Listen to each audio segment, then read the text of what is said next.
Welcome to Chump Change, everybody. The post show where we talk about the truth hidden behind the lies. I'm your host, Jeremy Dooley, and we're once again joined by the cast of Omar, Steffi, Charlotte, and Nick. Welcome back, everybody. Well done. Well played today. A lot of excellent lying. That was terrifying. I saw your tweet there, Steffi, of like, I was terrified. Oh.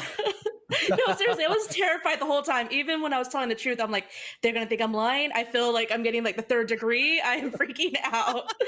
So At least we know that. Go for it. I was going to say, if Omar faced a team of 3 Charlottes, things might have gone a little differently. Because he has a pretty good nose for my bullshit. But when we got in here, we were all talking about how the games worked and everything before Omar showed up, so we could like go over what we were doing. And Charlotte was like, by the way, I can't lie to Omar because I'll get fired. I said he can fire me. It's the ambiguity that kills me. Yeah. You're gonna have to live with that. I know where I stand. I know where I stand. Yeah. Every time you ask for something, that's gonna be at the back of your mind. Yeah. And yours now. Because I lied. So we in the envelope game, so yes, we did get one true story that was from Nick. So I generalized the fact even more than what we originally had, because it said Nick won a month-long rock band competition at a burrito restaurant, and I thought, let's make that a little more general. Let's just say a restaurant in case someone doesn't want to think of burrito restaurant. Yeah, so with this contest, just to get a little more information about it, how many people were in this contest? And so it went on for a month, so you would like come in at certain points and times, and like, yeah, so they did it like every Friday. You would come in, and they actually had this little thing where you got your meal for a discounted rate, which was kind of cool. And then a bunch of teams would come in and play, and I think the teams kind of dwindled over the weeks, but initially I think it started with 20 some odd teams. So it took a while. And then they switched over to, like 10, and then dropped it down to 5. And eventually it was just a couple of teams going head to head that final week. And our team happened to win. Nice. Was it now the winners of this contest, were they determined by the game, or were they determined by the people watching? It was like, both. It was like the so score. Okay. Yeah, it was score based because you were playing on you could, since you got more points for playing on harder difficulties, we played on expert on most things if we could, or hard, for drums, because that's impossible. And then and then they would judge it also based on your ability to kind of like rock out and actually have fun with it. So I did have to go up on some notes, which was awful to do on a back patio of a burrito restaurant in San Antonio. How many people were in the restaurant? Like, can you imagine just trying to eat, like, you're trying to eat your burritos and tacos and stuff, and you got some asshole screaming into a plastic microphone and a bunch of other people hitting those dumb drums, because all you can hear is the clack, clack, clack, clack, clack, clack, clack, clack, clack. That's all it sounds like. I don't know if it helped their business at all, because I don't think that restaurant exists anymore, so that should tell you how it went. Just like some teenager like 20 feet away from a group of people eating is just like, thank you for coming out. Good night, everybody. There. How into it were the other competitors? Like, I can't imagine that you would have 20 bands there that are just super into rock band.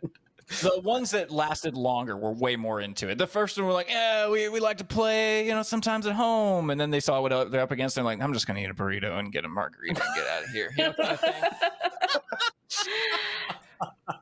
That would be me, with the margarita, like, doing good. I've heard enough. Great up there. Nice job. So that was the one person who was telling the truth in that game. So for the stories that we didn't get to hear, Charlotte once got coffee for a popular actor. So the big question, who was the actor? The actor was none other than Ed Asner. Dude. On the Mary Tyler Moore show up. My uncle is like on the board of like an autism society is what it's called. It's like a charity or nonprofit.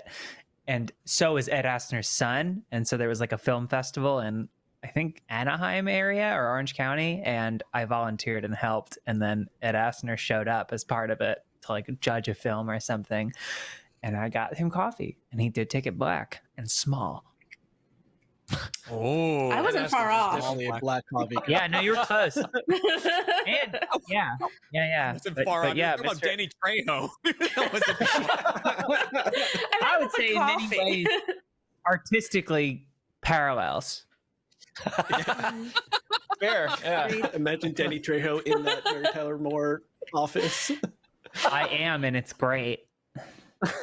So did you Oh talk my to God.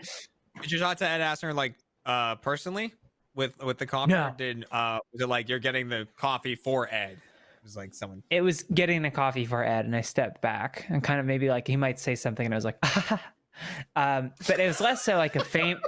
It was less so a fame thing, and more just like Ed Asner's old. Ed Asner is like an old guy. He's old, and so like I'm just like, here you go, sir, and then I just backed up because like I was like, I don't want to be the person that indirectly Ed Asner, and so I was like, I'm gonna steer clear of this. I He's still wanna be the good one to though. find Ed Asner. Yeah, Yeah, he's still good. Energized as he's ever. still good. He's 91 years of age. Ed Asner. Yeah, my guy's Is he old. alive? He's Yeah. alive. He's good. That's what good means. Cloris So Leachman just good. passed. So good. Ed. Trejo. So Stephanie, you lied about that one. Were you ever in a similar place to Danny Trejo or no? No, not that I've been to his restaurant in LA, but that's about it. Oh, which Or one? You might have been in the back. Some Which taco place. I don't remember exactly. It was so long ago. Where Trejo Nick's playing on tacos. stage. Robert. He- Danny Trejo did drop off donuts at the studio I used to work at once. I didn't That's see awesome. him, but I ate the donuts. Oh. Well, Do you think got a lot of Danny food and Trejo drink at related Starbucks, celebrity It stories. says his name is Machete. Like who's this for? Machete. I have a coffee for Machete. Black normal. Normal Let's see size. here. Can I get a normal size coffee? Normal, please. So Steffi, what was your story is that you used to run a stuffed toys travel blog. Mhm. So what was the toy in question? And how So close was Charlotte? a little off. It was one main toy, but I did have like little backup toys for like smaller ones. But do y'all remember Uh-huh. in Looney Tunes, there's a red heart-shaped monster, and his name is Gossamer. Well, I Of had a course. stuffed toy of him. Yeah. And so I've had him for years. When I lived in Germany, my mom won him from a claw machine. So anytime I would go somewhere new, I would bring Gossamer with me and take photos of it and then post it on my blog. Yeah. And then somebody stole him eventually, so I stopped doing the blog. Oh, Yeah. That's heartbreaking. What a I- heartbreaking end to that story. Jeez. I I know, sorry.